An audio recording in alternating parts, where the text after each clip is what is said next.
Assalamualaikum warahmatullahi wabarakatuh. Salam bahagia. Perkenalkan, nama saya Adi Kuswara. Saya merupakan mahasiswa pendidikan profesi guru dalam jabatan kategori 1, gelombang kedua tahun 2022, jurusan Bahasa Indonesia di Universitas Syah Kuala. Pada hari ini, Senin 12 Juni 2023, saya akan melaksanakan kegiatan praktik pembelajaran dalam rangka penilaian uji kinerja PPG dalam jabatan kategori 1 gelombang kedua tahun 2022 di unit kerja saya SMK Negeri 2 Kota Tarakan, Provinsi Kalimantan Utara. Dengan submateri pokok mengkonstruksi teks laporan hasil observasi menggunakan model pembelajaran problem based learning. Semoga video ini dapat bermanfaat untuk kita semua. Selamat menyaksikan dan salam bahagia. Selamat pagi, Pak. Selamat pagi semuanya. Assalamualaikum warahmatullahi wabarakatuh. Waalaikumsalam warahmatullahi wabarakatuh.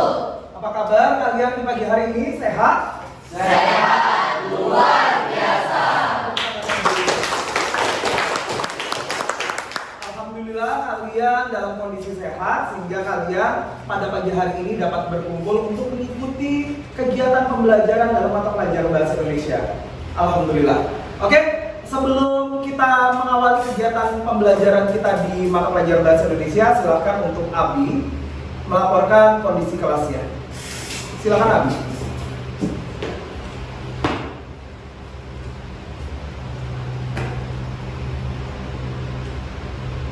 Lapor 10 DPD 1 siap mengikuti pelajaran. Oke, silakan lanjutkan dan pimpin doanya. Siap. Teman-teman, sebelum kita mengikuti pelajaran, marilah kita berdoa menurut agama dan kepercayaan masing-masing.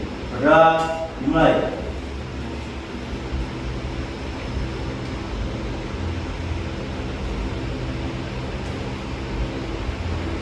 Berdoa selesai.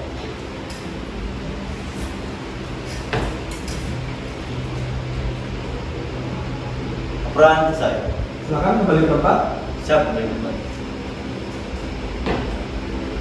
Oke anak-anak, hari ini kita akan melaksanakan kegiatan pembelajaran Bahasa Indonesia. Tadi sudah dipimpin doa oleh Abi. Sekarang Bapak mengecek terlebih dahulu kehadiran kalian. Dan siapa yang tidak hadir di pagi hari ini? Rizal. Arif dan Dinda izin sakit, Pak. Arif dan Dinda sedang izin sakit. Oke, Arif dan Dinda saat ini sedang izin sakit, kondisinya lagi sakit. Kita doakan semoga Dinda dan Arif ini segera pulih dan bisa kembali ke tengah kita untuk melakukan kegiatan pembelajaran bersama-sama. Amin, amin, ya robbal alamin. Karena hari ini kita akan melaksanakan kegiatan pembelajaran Bahasa Indonesia. Biasanya Bapak itu ada yang namanya moto untuk pembelajaran Bahasa Indonesia. Jadi kalau Bapak menyebutkan Bahasa Indonesia, jawabannya apa? Ini bahasaku, jati diriku, bahasa pemersatu, jaya, jaya, jaya. Oke, semangatnya sangat luar biasa untuk mengikuti kegiatan mata pelajaran Bahasa Indonesia. Bapak sangat bersyukur bahwa kalian saat ini mengikuti mata pelajaran Bahasa Indonesia dengan kondisi yang sangat semangat dan sangat luar biasa. Seperti yang Bapak sampaikan bahwa hari ini kita akan mempelajari mata pelajaran Bahasa Indonesia dengan submateri pokok mengkonstruksi teks laporan hasil observasi. Materinya sudah kita pelajari di pertemuan sebelumnya, tetapi hari ini lebih spesifik lagi yaitu dengan mengkaji, mengkonstruksi teks laporan hasil observasi. Ada nggak yang tahu yang bisa menjawab apa yang dimaksud dengan mengkonstruksi teks laporan hasil observasi? Oke, silakan, bisa. Mengkonstruksi adalah kegiatan menciptakan atau menyusun teks LHO. Mengkonstruksi adalah kegiatan menciptakan atau menyusun teks LHO. Benar atau benar? Benar. Oke, jadi mengkonstruksi ini tadi berarti kita menyusun, membuat sebuah teks laporan hasil observasi. Oke. Jadi tapi ada tahapan-tahapannya. Tahapan-tahapannya ini nanti akan Bapak jelaskan lebih detail kepada kalian semua dengan media pembelajaran yang sudah Bapak siapkan spesial buat kalian semua. Seperti yang disampaikan oleh Riamiza, bahwa mengkonstruksi ini adalah sebuah tahapan untuk menyusun, membuat teks laporan hasil observasi. Namun lebih jelasnya, lebih detailnya akan Bapak jelaskan. Jadi hari ini kita akan belajar mengenai materi yang tadi Bapak sampaikan dengan indikator capaian, menentukan teks laporan hasil observasi berdasarkan hasil pengamatan atau hasil yang diobservasi, menentukan ide gagasan. Ide gagasan yaitu adalah topik yang akan dibuat menjadi kerangka karangan dari teks laporan hasil observasi ini tadi. Bukan hanya menentukan topik dan membuat sebuah kerangka karangan, tetapi kalian nanti diharapkan dapat menyajikan teks laporan hasil observasi dari kerangka karangan yang kalian buat. Nah, jadi ada 3 indikator capaian yang akan kalian harus kuasai ketika kalian dikatakan layak dan paham terhadap materi mengkonstruksi teks laporan hasil observasi. Salah satunya adalah menentukan topik teks laporan hasil observasi, lalu yang kedua adalah merancang kerangka teks laporan hasil observasi, dan yang ketiga adalah menciptakan, membuat. Jadi seperti yang disampaikan oleh Riamiza, benar. Ini adalah langkah-langkahnya. Jadi sebelum kita membuat, tentunya kita mencari ide gagasannya terlebih dahulu. Setelah mencari ide gagasannya, kita melakukan yang namanya sebuah pengamatan. Setelah melakukan pengamatan, kita susun yang namanya kerangka karangannya. Setelah itu, tahapan yang terakhir adalah membuat atau menciptakan teks laporan hasil observasi. Ini adalah indikator capaian yang harus kalian kuasai.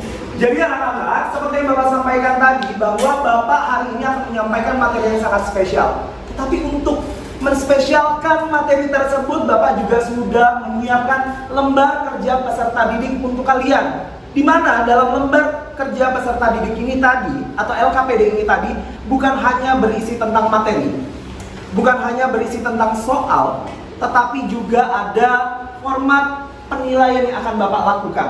Di mana lembar kerja peserta didik ini tadi akan mengukur pemahaman kalian secara berkelompok. Jadi dalam kegiatan pembelajaran di hari ini, kita akan belajar secara berkelompok. Tetapi untuk tes akhirnya akan dilakukan post tes pemahaman secara individu. Nah, ini adalah sekelumit gambaran dari Bapak untuk teknik penilaian Bapak terhadap kalian semua. Jadi langkah-langkahnya bukan tadi hanya menentukan, merancang, dan menciptakan sesuai dengan capaian indikator yang harus kita capai dalam materi pembelajaran ini, tetapi juga kalian harus melalui beberapa tahapan langkah agar pemahaman kalian semakin lebih mantap dan lebih sempurna. Paham ya? Nah, ini ada LKPD. Sekali lagi, LKPD ini tadi bukan hanya berisi materi, bukan hanya berisi soal, ya, tetapi juga berisi mengenai format penilaian Bapak untuk di mata pelajaran kalian. Bagaimana tipe untuk teknik penilaian Bapak berkaitan dengan LKPD yang disajikan dan akan dikerjakan oleh kalian secara berkelompok. Nanti di akhir pembelajaran kalian akan melakukan post test secara individu. Nah, untuk lebih lengkapnya, Bapak akan menyajikan dan menjelaskan mengenai materi dari mengkonstruksi teks laporan hasil observasi. Anak-anak, kira-kira gambar apakah ini? Gambar pengamatan. Sebuah kegiatan pengamatan. Spesifiknya apa? Ada yang bisa menjelaskan sama Bapak? Oke, silakan Novita. Pengamatan terhadap suatu tumbuhan. Pengamatan terhadap sebuah tumbuhan. Ada objek berupa tumbuhan yang diamati oleh seorang anak tersebut melakukan pengamatan terhadap pertumbuhan tanaman. Kira-kira pertanyaan Bapak, yang dicatat ini tadi hal-hal yang sifatnya subjektif atau objektif? Objektif. Secara objektif. Oke, secara objektif. Berarti semua hal yang tertulis di dalam teks laporan hasil observasi ini adalah sesuatu hal yang sifatnya objektif. Tidak boleh subjektif, karena ini adalah sebuah kegiatan pengamatan atau penelitian terhadap sebuah objek. Baik buruknya terhadap sebuah objek tersebut, bentuk, ciri, dan lain sebagainya harus dituliskan secara real, ya. Ini adalah langkah pertama yang harus kalian lakukan setelah kalian menentukan ide pokok atau topik yang akan kalian tulis menjadi teks laporan hasil observasi. Jadi berkaitan dengan indikator capaian yang pertama, kalian menentukan topiknya. Topiknya saya adalah sebuah tanaman. Objeknya adalah tanaman. Ketika kita melakukan yang namanya pengamatan, berarti kita harus menuliskan apa saja hal-hal yang objektif dari subjek atau objek tersebut. Ya. Yang kedua, setelah kalian mencatat, dan merangkum semua hal-hal yang sifatnya objektif tadi, kalian boleh menyusunnya menjadi bentuk kerangka yang nanti kemudian kalian bisa kembangkan menjadi apa? Menjadi teks laporan hasil observasi. Anak-anak, bahwa di akhir kegiatan nanti dalam pembelajaran bahasa Indonesia di hari ini, kalian secara berkelompok akan merancang sebuah teks laporan hasil observasi. Namun yang perlu harus kalian pahami bahwa merancang teks laporan hasil observasi ini tadi juga harus memperhatikan isi dan kaidah pembahasan. Isinya ini tadi ditinjau dari apa?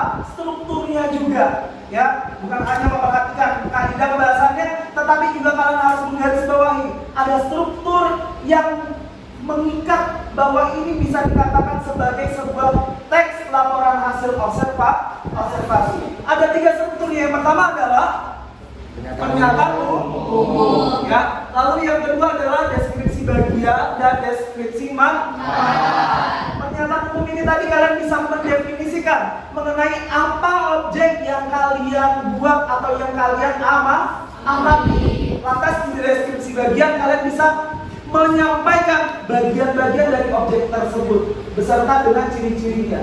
Di bagian ketiga kalian bisa menyampaikan manfaat dari teks tersebut berdasarkan apa? Objek yang kalian amati. Ya anak-anak, seperti yang Bapak sampaikan dari awal pembelajaran kita di hari ini, bahwa ada 3 indikator capaian pembelajaran yang harus kalian pahami dan kuasai. Terkait dengan capaian indikator tersebut, itu sebenarnya adalah gambaran langkah-langkah untuk mengkonstruksi teks laporan hasil observasi. Ya, ada nggak yang bisa menjelaskan kembali secara detail mengenai langkah-langkah mengkonstruksi teks laporan hasil observasi? Saya Pak. Oke, silakan, Egi. Jadi yang pertama dilakukan adalah menentukan objek yang akan diamati. Oke. Kedua, menyusun jadwal observasi. Menyusun jadwal observasi. Yang ketiga, Melakukan observasi. melakukan observasi ini kira-kira yang diobservasi, yang dicatat adalah hal subjektif atau objektif? Sekali lagi. Objektif. Lalu ada lagi? Ada Pak yang keempat. Yang keempat adalah Mencatat observasi dengan secara objektif. oke, jadi mencatat ya. Dia tadi menegaskan kembali apa yang tadi kita sudah sepakati, bahwa segala hal yang dicatat dalam langkah-langkah mengkonstruksi ini tadi adalah hal-hal yang objektif. Lantas yang terakhir atau ada lagi? Ada lagi Pak. Ada lagi, oke. Apa? Yang kelima, melakukan revisi dari kegiatan pengamatan yang Dilakukan. dilakukan. Oke, jadi melakukan revisi ini ada tambahan dari Egi bahwa setelah kita melakukan pengamatan terhadap objek yang diamati, maka melakukan revisi ini adalah tahapan memvalidasi dari objek yang diamati tersebut. Tujuannya untuk apa? Untuk mengetahui kesalahan-kesalahan agar kesalahan ini tadi terhindar dan tidak lagi melingkupi tulisan kita yang nanti akan menjadi gambaran, wah ini tulisannya masih subjektif nih. Maka dari itu yang disampaikan Egi adalah melakukan validasi maksudnya. Validasi ini tadi merevisi kembali, jadi tidak hanya cukup 1 kali. Bahkan dalam kegiatan penelitian atau pengamatan, repetisi atau pengulangan dalam penelitian ini tadi biasa dilakukan. Tujuannya adalah apa? Untuk memvalidasi kebenaran dari pencatatan terkait dengan objek yang diamati atau yang diteliti. Sudah dipahami?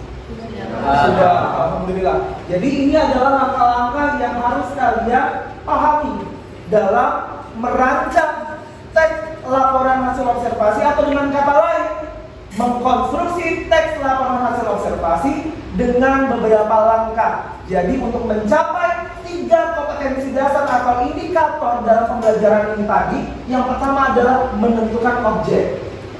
Menentukan objek, menentukan ide pokok dari gagasan yang mau tuliskan, atau yang akan divalidasi, atau yang akan diamati, atau yang akan diteliti. Lalu dari hasil pengamatan atau penelitian ini tadi bisa dikembangkan menjadi kerangka karangan. Dari kerangka karangan dapat dikembangkan lagi menjadi sebuah tulisan dalam bentuk teks laporan hasil observasi. Oke, jika kalian sudah paham mengenai materi ini tadi secara spesifik, maka Bapak persilahkan kalian untuk duduk berdasarkan kelompok dari informasi yang Bapak bagikan kemarin di dalam grup WhatsApp, ya. Sudah ya kemarin ya.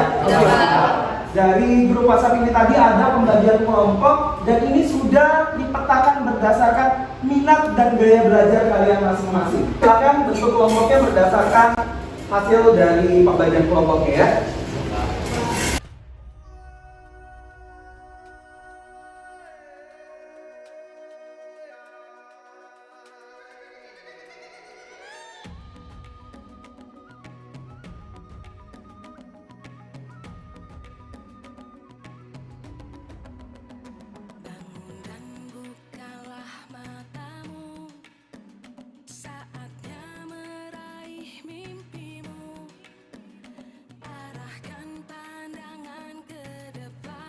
Anak-anak, seperti yang Bapak sampaikan bahwa di awal pembelajaran Bapak sudah menyiapkan LKPD. Jadi masing-masing kelompok nanti akan mendapatkan 2 LKPD, di mana LKPD ini tadi harus kalian kerjakan, ya, harus dikerjakan. Setelah itu nanti akan dipresentasikan di depan untuk mendapatkan feedback dari antar kelompok, ya. Setelah itu baru kita akan melakukan yang namanya post test untuk melakukan penilaian apa?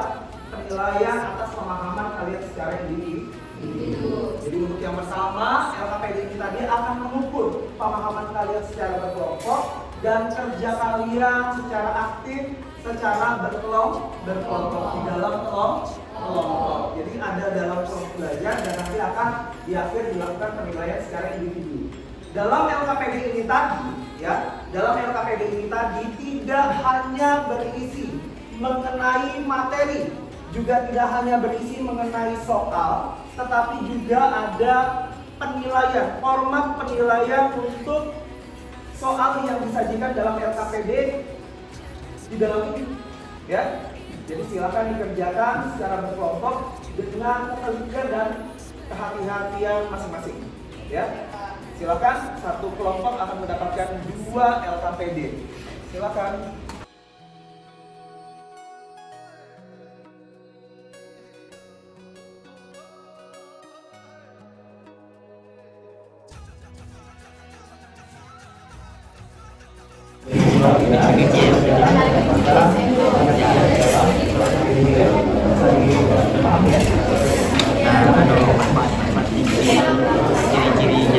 Ada pertanyaan? Ya Pak. Oke, apa gimana? Oke, jadi pertanyaan ini kan kalian boleh bebas untuk memilih objek yang akan kalian jadikan sebagai teks LHO, ya. Tentukan objek yang terlebih dahulu, berarti kalian boleh menuliskan pernyataan ilmiah berupa definisi dari objek yang kalian tulis. Kira-kira ada objek apa yang kalian ambil? Objeknya kelinci, oke. Kenapa kelinci? Harus kelinci? Ada di SMK 2 di belakang ya? Oke, di belakang. Berarti nanti kalian salah satunya wajib terlebih dahulu untuk melakukan dokumentasi, pencatatan. Setelah itu nanti ada atau gambar yang di capture dulu, nanti dituliskan pengamatan itu apa berdasarkan hasil pengamatan objek realnya ya. Oke, nanti dituliskan definisi umumnya dan kalau nanti bisa dituliskan sampai di bagian kesimpulan, paham ya? Silahkan dikerjakan, lanjut. Oke, ada pertanyaan di sini? Oke, kenapa? Gimana? Pantai Amal Kota Tarakan. Kenapa kok mengambil Pantai Amal Kota Tarakan? Oh, jadi mau menggunakan objek video tersebut sebagai bagian dari pengamatan gitu ya? Oke, boleh. Yang penting nanti kalian menuliskan ide pokoknya, ide gagasannya, pokoknya subjeknya ini tadi adalah Pantai Amal Kota Tarakan. Setelah itu nanti tuliskan pernyataan umumnya pantai itu apa, mungkin seperti itu definisinya, dan deskripsi bagian sampai di manfaatnya ya. Manfaatnya itu boleh kalian tuliskan, manfaat Pantai Amal untuk objek wisata Kota Tarakan itu seperti apa, atau kembangkan sesuai ide gagasannya kalian berdasarkan pengamatan kalian di dalam video tersebut. Boleh? Paham ya? Oke, silahkan dilanjutkan dan kerjakan. Ya. Oke, jadi kalau untuk yang ini kalian jawab terlebih dahulu. Setelah itu, ini tujuannya untuk melakukan evaluasi terhadap pemahaman kalian, ya. Terhadap pemahaman kalian. Setelah itu di bagian belakang, nah ini adalah pedoman orangnya. Jadi kalian kalau membuat sebuah teks harus berdasarkan indikator penilaian yang sudah ada di dalam dokumen ini tadi. Jadi tidak menyimpang seperti itu ya. Jadi harus diperhatikan kesesuaian visi dengan topik, struktur teksnya, kaidah bahasanya seperti apa ya. Jadi harus diperhatikan hal-hal tersebut. Dan objek yang kalian mau pilih apa kira-kira? Ini baru kita pilih hutan mangrove. Ada pernah melakukan dokumentasi di sana sehingga itu bisa dijadikan dasar sebagai untuk pengamatan? Belum. Nah, kalau seperti itu kayaknya Bapak rasa kurang tepat ya. Jadi kalau kalian belum melakukan dokumentasi atau belum punya file terkait dengan untuk bagaimana caranya kita mengamati, sementara kita tidak pernah melakukan pencatatan di sana. Jadi kalian, salah satu saran dari Bapak adalah amati yang ada di lingkungan sekitar kalian. Mungkin di sampah seperti itu, atau sampah yang ada di dalam lingkungan kelas itu juga boleh dijadikan sebagai dasar untuk objek pengamatan. Jadi silahkan ditentukan yang ada di dalam kelas ini aja, tidak ada masalah. Oke, silahkan kerja.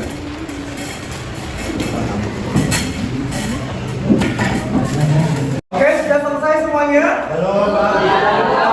Sudah selesai dan ada yang sudah selesai angkat tangannya? Sama. Oh, oke.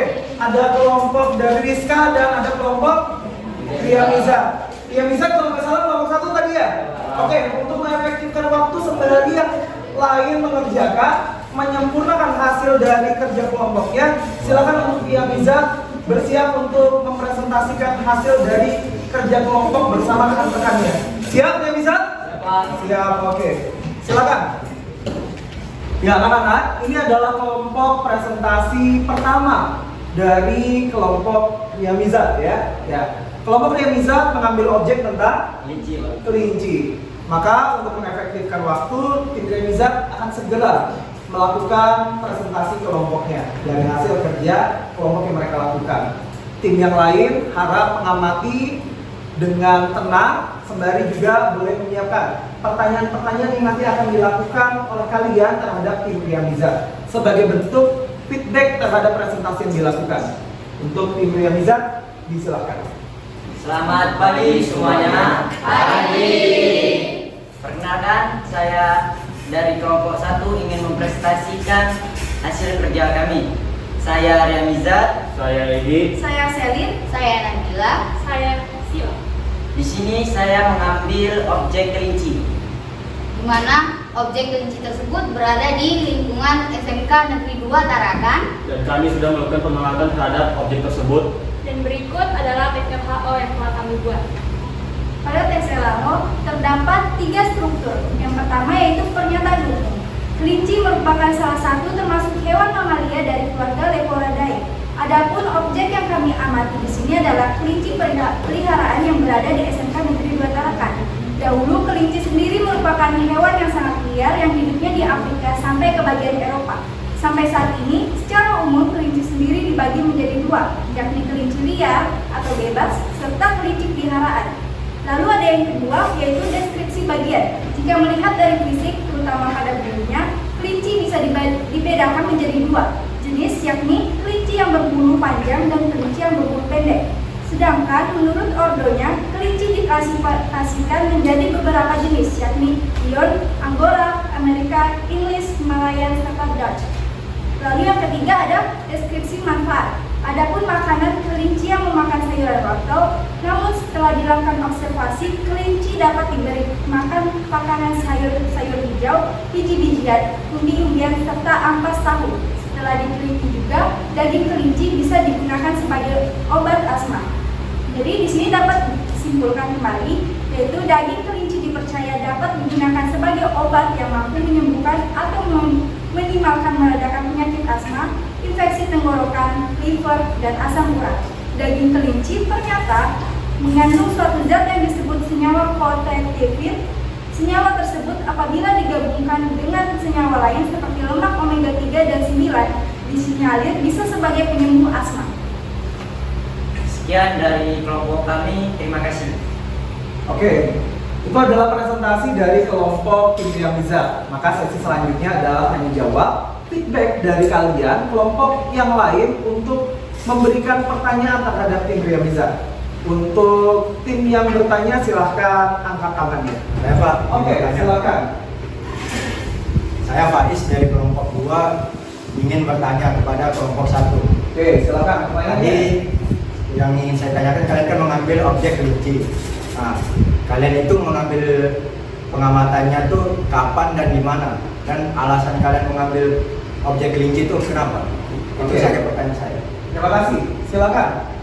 Itu pertanyaan dari Faiz. Silakan untuk tim Ria Miza memberikan tanggapan atas pertanyaan tersebut. Jadi alasannya, hewan kelinci ini berada di lingkungan SMK Negeri 2 Tarakan. Selain itu, sebelumnya kami telah mengambil dokumentasi berupa video dan gambar, sehingga kami lebih mudah melakukan pengamatan terhadap hewan kelinci tersebut. Oke, jadi demikian ya jawaban dari kelompok 1 atas pertanyaan dari Muhammad Faiz. Ya, terima kasih untuk tim dari Ria Miza, dipersilakan untuk kembali ke tempat. Anak-anak, tadi kita sudah mempelajari secara keseluruhan dari materi mengkonstruksi teks laporan hasil observasi. Adapun beberapa manfaat yang bisa kita petik dari kegiatan pembelajaran di hari ini, bahwasanya ketika kita melakukan sebuah pengamatan terhadap suatu subjek ataupun sebuah objek, maka semuanya harus dituliskan dengan real apa adanya, sesuai dengan apa yang ada pada objek tersebut. Dengan kata lain, semuanya dituliskan secara objektif dan tidak subjektif. Jadi ini adalah manfaat ya, manfaat secara langsung, secara tersirat yang harusnya tertanam di benak otak kalian, bahwa apabila saya melakukan sebuah pengamatan, maka segala sesuatu halnya harus disampaikan secara objektif dan tidak lagi secara subjektif. Melakukan apa? Dengan melakukan apa? Dengan melakukan catatan-catatan terkait dengan pengamatan dari hasil objek tersebut. Ya, tidak lagi ada kata subjektif, tetapi secara keseluruhan harus disampaikan secara objektif, dan itu adalah pengalaman manfaat pembelajaran pada pagi hari ini. Paham? Lalu yang kedua, kayaknya kalian melihat luar biasa lelah nih mengikuti pembelajaran bersama Bapak. Kurang semangat. Kita ice breaking terlebih dahulu ya. Setuju kita ice breaking? Setuju. Setuju kita ice breaking dulu? Setuju. Kalian berdiri terlebih dahulu. Kita ice breaking sebentar ya. Sudah siap untuk mengikuti ice breaking pada pagi hari ini? Siap. Suaranya mana? Siap. Oke. Bahasa Indonesia? Ini bahasaku, jati diriku, bahasa pemersatu, jaya, jaya, jaya. Kembali lagi, bahasa Indonesia.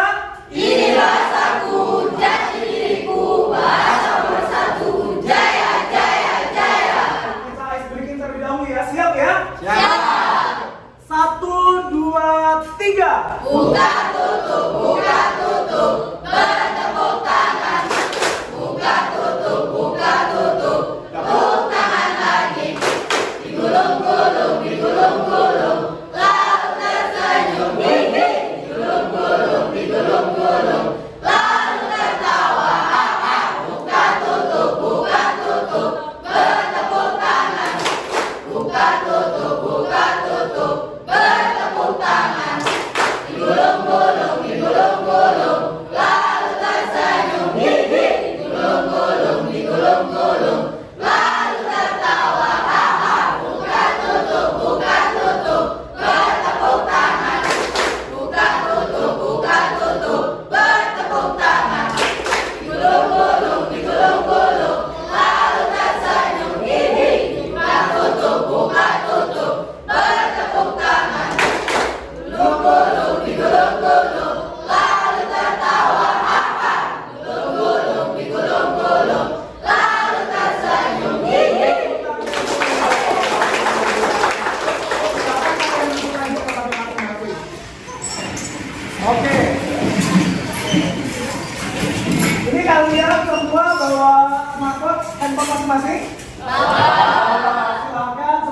Bapak sampaikan tadi di akhir pembelajaran kita akan melaksanakan post test ya menggunakan aplikasi iClass.id. Siap untuk mengikuti iClass.id post test? Siap. Silakan dikeluarkan terlebih dahulu untuk handphonenya. Ya anak-anak Bapak semuanya, seperti yang Bapak sampaikan di awal pembelajaran tadi, bahwa di akhir pembelajaran ini kita akan tutup dengan menggunakan post test iClass.id untuk menguji pemahaman kalian terhadap materi yang Bapak sampaikan atau materi yang kita pelajari pada pagi hari ini. Sudah siap untuk mengikuti proses iClass.id? Siap. Berarti sudah ada perangkatnya gawe masing-masing ya? Sudah. Aplikasinya masih terinstall ya di HP masing-masing? Oke. Silakan diambil HP-nya dan ini adalah software ujian proses iClass.id 7214880. Silakan langsung dikerjakan dengan tenang tanpa ada yang bertanya dengan orang lain atau dengan rekan sejawatnya. Lebih baik nilai rendah tapi hasil jeripayah diri sendiri daripada nilai tinggi tapi hasil jeripayah orang lain. Karena tujuannya ini adalah untuk mengukur uji pemahaman kalian terhadap kualitas pembelajaran yang sudah berlangsung. Paham ya? Silakan dikerjakan. Kode tokennya adalah 7214880. Jika sudah masuk, silakan login dan nanti akan ada tampilan soalnya. Ada 20 soal, ya. Silakan dikerjakan dengan tenang. Silakan kerjakan soalnya dengan baik, sesuai dengan apa yang tadi kita pelajari. Berhati-hati dan cermat pada saat membaca soalnya. Soalnya tidak jauh-jauh dari materi yang sudah disampaikan ya.